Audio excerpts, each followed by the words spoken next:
പൂകൊണ്ടു പൂജിച്ചാൽ കൈക്കൊള്ളുമല്ലോ നീ പൊന്നുകൊണ്ടാകിലും തൃപ്തിയല്ലോ.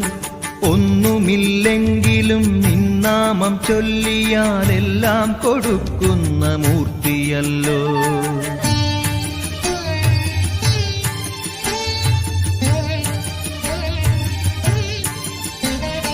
ദ്രോഹിക്കുവോർക്കു നീ ദാനങ്ങൾ നൽകിടും, പാപിക്കു സൗഖ്യവും നൽകുമല്ലോ. പൂതനയ്ക്കാകിലും കംസനാണെങ്കിലും പുണ്യം വിളമ്പുന്ന കണ്ണനല്ലോ.